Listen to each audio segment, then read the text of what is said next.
Hello what is up guys and welcome to the channel learn and excel. तो आज के इस video में हम स्टार्ट करने वाले हैं एक नया चैप्टर जो कि है मनी एंड बैंकिंग। तो अगर जो है आपने first chapter national income and related aggregates नहीं किया है, ऊपर जो है आई बटन पे आपको एक प्लेलिस्ट का लिंक मिल जाएगा जहाँ पे जो है सभी वीडियोस को of the first chapter starting से जो है अच्छे से अरेंज कर दिया गया है। वहाँ से जो है आप पूरे चैप्टर को स्टार्टिंग से देख सकते हैं, या फिर जो है बीच में से अगर कोई वीडियो आपने मिस कर दिया वो भी जो है स्पेसिफिकली जाके देख सकते हैं। तो चलिए फिर आज के इस वीडियो के साथ स्टार्ट करते हैं। Let's begin.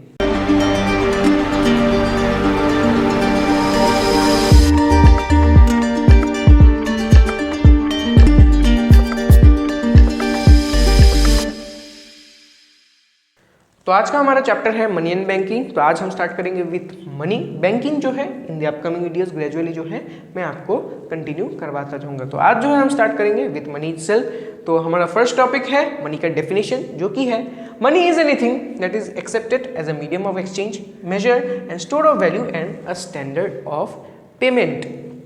ये हो जाता है द बुक का डेफिनेशन ऑफ मनी। तो अभी जब मैं आपको ये शब्द बोलता हूँ मनी, आपके दिमाग में क्या आता है? आपके दिमाग में या तो कॉइन्स आते होंगे या फिर जो है पेपर मनी आता होगा। प्राइमरीली जो है ये दोनों चीज़ें ही आपके दिमाग में आता होगा, ठीक है। लेकिन इकोनॉमिकल सेंस में हम जो है उन सभी चीज़ों को मनी बोलते हैं जो कि हमें ये 3-4 पर्पस जो है सर्व करता है, and it is not confined to notes and coins only, ठीक है।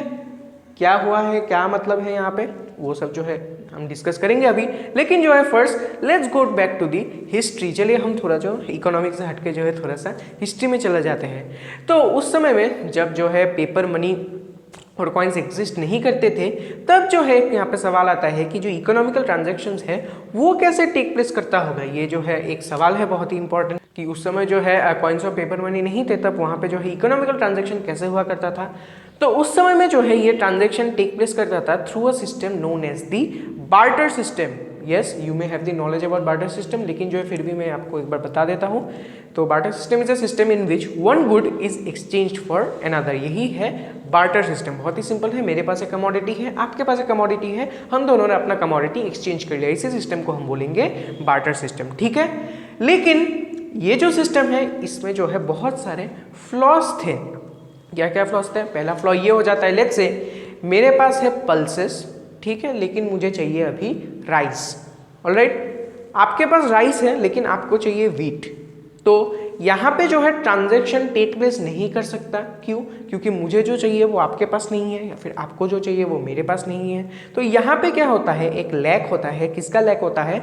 डबल कोइंसिडेंस ऑफ वंस का। यस, there is a lack in the double coincidence of want. इसका मतलब क्या है? आपको जो चाहिए वो मेरे पास है, मुझे जो चाहिए वो आपके पास है। इस चीज़ को हम बोलते हैं डबल कोइंसिडेंस ऑफ वांट्स। लेकिन ये चीज़ यहाँ पे जो है मिसिंग है, and most of the time it is missing itself. तो इसीलिए जो है बार्टर सिस्टम एक बहुत ही फ्लॉड सिस्टम है। इसलिए जो है ये प्रेजेंट टाइम्स में जो है, इन मॉडर्न टाइम्स जो है हम इसको अडॉप्ट नहीं कर सकते, ठीक है। दूसरा फ्लॉ क्या आता है इसमें? यहाँ पे जो है कोई यूनिट नहीं है। फॉर एग्जांपल अभी जो है आपको जूता चाहिए, मुझे जो है लेट्स से राइस चाहिए, तो मैं आपको जो है जूता दूंगा, आपको मुझे राइस देंगे। लेकिन हम इसको मेजर कैसे करेंगे? जूता तो हम पीसेस में या फिर पेयर्स में जो है काउंट करेंगे, लेकिन राइस को तो हम पेयर में नहीं काउंट करेंगे, उसको हम केजी में काउंट करेंगे। तो हमें कैसे पता चलेगा कि मैं आपको कितना जूता दूंगा और आप मुझे कितना राइस देंगे? तो यहाँ पे जो है क्वांटिटी का भी एक प्रॉब्लम आ जाता है। तो इसीलिए जो बार्टर सिस्टम है उसमें ऐसे बहुत सारे फ्लॉज थे, जिसके कारण इसको एक फुल फ्लेड्ज सिस्टम की तरह जो है अडॉप्ट नहीं किया जा सकता, राइट। तो यहाँ पे बार्टर सिस्टम तो नहीं, लेकिन जो है कुछ और सिस्टम की तो जरूरत है, नहीं तो ट्रांजेक्शन कैसे करेंगे। इसी जगह पे प्ले में आता है द कंसेप्ट ऑफ मनी। तो यहाँ पे मनी कुछ नहीं है, it is anything that can be used as a medium for the economical transactions to take place. तो यहाँ पे जो मनी है it is not only confined to paper notes and coins. हम किसी भी चीज को जो है मनी की तरह कंसिडर कर सकते हैं until and unless it has the general consensus of acceptance। मतलब फॉर एग्जाम्पल हम ले लेते हैं कोई पत्थर, सम स्टोन। तो अगर ये स्टोन मैं भी एक्सेप्ट करूँ as a medium of payment, आप भी एक्सेप्ट करें, तो ये क्या हो जाता है? ये एक मीडियम ऑफ एक्सचेंज बन जाता है, and itself it becomes money. ये मनी ही हो जाएगा, क्योंकि मैं भी इसको वैल्यू देता हूँ, आप भी इसको वैल्यू देते हैं। You will accept it and I will also accept it. तो ये क्या हो जाएगा? अ सॉर्ट ऑफ मनी हो जाएगा। And yes, similar money existed in the pre historic time. जैसे कैटल्स को कभी कभी जो है मनी की तरह यूज किया जा सकता था, फिर जो है कॉइन्स, कॉपर कॉइन्स को जो है कभी कभी मनी की तरह यूज किया जाता था। तो ऐसे जो है डिफरेंट टाइप्स ऑफ मनी थे and it continued evolving and we see our modern day money which is paper notes and coins. देखिए कैसे हिस्ट्री से एकदम से जो है बहुत ही खूबसूरत तरीके से जो है नीचे आके इवॉल्व होके हमें हमारे पास जो है हमारा पेपर मनी और कॉइन्स अवेलेबल है। तो अभी हम एक बात आता है कि हम पेपर मनी और कॉइन्स को क्यों एक्सेप्ट करते हैं एज अ मनी। सबसे पहला बात आता है because it serves these purposes. कौन कौन से पर्पसेस? सबसे पहला आता है मीडियम ऑफ एक्सचेंज। यस, हम इसको मीडियम ऑफ एक्सचेंज की तरह यूज करते हैं। फिर आता है मेजर ऑफ वैल्यू। अभी हम जो है किसी भी कमोडिटी को मेजर करते हैं in terms of price, in terms of money, in terms of that paper notes and coins का जो वैल्यू है उस हिसाब से जो हम इसको मेजर कर सकते हैं। ठीक है, फॉर एग्जांपल 1 किलो राइस का जो हम प्राइस मेजर कर सकते हैं इन टर्म्स ऑफ मनी, जैसे 50 रुपये हो गया। और एक जूता का भी जो है हम जो है प्राइस मेजर कर सकते हैं, जैसे 60 रुपये हो गया, 100 रुपये हो गया। तो ये जो है एक स्टैंडर्ड वैल्यू जो है सेट करता है। ठीक है, फिर क्या आता है स्टोर ऑफ वैल्यू। हम जो ये वैल्यू है जो मनी है इसको हम क्या कर सकते हैं? स्टोर कर सकते हैं। आप जो है तिजोरी में ला के रख दीजिए उसको, आप जो है स्टोर कर पाएंगे उस मनी को, हो जाता है। फिर क्या आता है स्टैंडर्ड ऑफ पेमेंट। ये जो है पेमेंट का एक स्टैंडर्ड है, we can take it as the standard of payment and thus we can say that anything that serves these 4 purposes can be termed as money. Done, हो गया, यही था अबाउट मनी। फिर आता है the legal concept of money. इसका मतलब क्या है? तो मैंने आपको बताया anything that is generally accepted can be termed as a money, ये चीज़ मैंने आपको बताया। तो जनरली एक्सेप्ट कैसे करें, ये चीज़ मॉडर्न डे में हम कैसे इंप्लीमेंट करें? तो इस मॉडर्न डे में anything that is approved by the government as money can be considered money in a legal manner. ठीक है, यानी गवर्नमेंट ने अगर किसी चीज़ को जो है मनी की तरह जो है अप्रूव कर दिया है that it can be accepted in the territory itself, उसी चीज़ को हम बोल सकते हैं लीगल कंसेप्ट ऑफ मनी। ठीक है, लेकिन गवर्नमेंट को जो है वहाँ पे अप्रूवल देना पड़ेगा। ऑलराइट, फिर आता है टाइप्स ऑफ मनी। 2 टाइप्स है। सबसे पहला आता है लीगल टेंडर मनी, फिर आता है non legal tender money. Let's see what is legal tender money. तो legal tender money refer to those money which is legally acceptable to pay off any debt or obligation। इसका मतलब क्या है? ऐसा कोई भी मनी जो कि मैं लीगली यूज कर सकता हूँ किसी को कुछ पेमेंट करने के लिए, उस मनी को हम बोलते हैं लीगल टेंडर मनी। जैसे इंडिया में हो गया पेपर नोट्स, कॉइन्स, वो जो है इंडिया में क्या है? लीगल टेंडर मनी है। It is legally acceptable. अगर जो है लेट्स से मैंने किसी से जो है कुछ चीज़ें खरीदा, मुझे उसको पेमेंट देना है, तो अगर जो है मैं कोई नोट्स में पेमेंट करूँ या फिर कॉइन्स में पेमेंट करूँ, वो जो है लीगली एक्सेप्टेबल है and this money is known as legal tender money. ठीक है, लीगली एक्सेप्टेबल है and it is known as legal tender money. अभी लीगल टेंडर मनी में 2 टाइप्स आता है। सबसे पहला आता है लिमिटेड लीगल टेंडर मनी, फिर आता है अनलिमिटेड लीगल टेंडर मनी। इसका मतलब क्या है? मैंने आपको बताया लीगल टेंडर मनी में 2 टाइप्स आते हैं। इंडिया का बात करें तो एक आता है पेपर नोट्स और दूसरा आता है कॉइन्स। तो लिमिटेड लीगल टेंडर मनी में क्या आएगा? यहाँ पे आएगा कॉइन्स।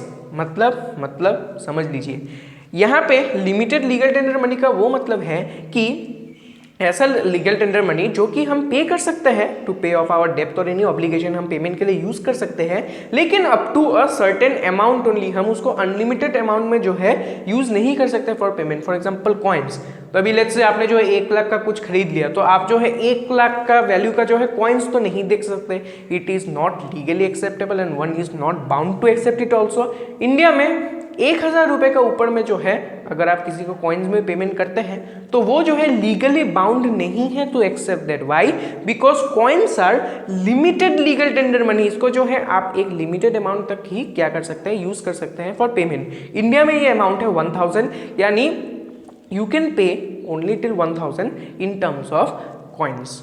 ठीक है, फिर आता है अनलिमिटेड लीगल टेंडर मनी। नाम से ही पता चलता है आप जो है अनलिमिटेड वैल्यू तक पे कर सकते हैं by using this legal tender money which is paper notes here in India. आप नोट्स को यूज करके एट एनी अमाउंट में जो है यूज कर सकते हैं to pay it and one is legally bound to accept that. वो ऐसा नहीं बोल सकता कि नहीं मैं एक्सेप्ट नहीं करूंगा। ये अनलिमिटेड लीगल टेंडर मनी है पेपर नोट्स और उसे जो है एक्सेप्ट करना ही होगा, but one is not bound to accept limited legal tender money if paid in a amount more than the specified amount. ठीक है, ये हो जाता है concept of limited legal tender money and unlimited legal tender money. फिर आता है concept of non legal tender money. इसका मतलब क्या है? इसका मतलब यह है वो मनी जो कि यूजुअली एक्सेप्ट होता है, लेकिन one is not bound to accept it legally. वो जो है लीगली उस पेमेंट को उस टर्म्स में जो है एक्सेप्ट करे, ऐसा कोई बाउंडनेस नहीं है। वो सब हो जाते हैं non legal tender money. For example cheques हो गया, फिर बिल्स ऑफ एक्सचेंज हो गया, वो सब किस में आएगा? नॉन लीगल टेंडर मनी होगा। क्यों? क्योंकि वो जो है हम पेमेंट के लिए यूज कर सकते हैं, we can use them for payment, लेकिन जो है हम जिसको पे करने वाले हैं वो जो है लीगली बाउंड नहीं है कि वो जो है इसको एक्सेप्ट करना ही होगा। Yes, he may accept it but he is not legally bound to do that. those types of money will come under non legal tender money. Done? तो आज के लिए बस इतना ही रखते हैं। फिर मैंने जो है छोटे कंसेप्ट्स लिया था आज के इस वीडियो के लिए, ताकि जो है आप जो है बहुत ही इजीली जो है स्टेप बाय स्टेप चीज़ों को ग्रैप्स करते जाए और जो है अच्छे से समझते जाए। तो आज के लिए बस इतना ही रखते हैं। फिर वीडियो पसंद आए तो लाइक कीजिएगा, शेयर करना, डाउट हुआ कुछ भी नीचे बेझिझक कमेंट कर देना, मैं जो है आपको आंसर दे दूंगा। And yes, you may also connect me in Instagram, जिसका लिंक जो है नीचे आपको डिस्क्रिप्शन में मिल जाएगा। वहाँ पे जो है मुझे आप मैसेज कर सकते हैं आप अगर जो है आपको कोई डाउट हुआ तो चलिए आज के लिए बस इतना ही रखते हैं। And yes guys, please make sure to subscribe to the channel and see you in the next video. Thank you and good bye.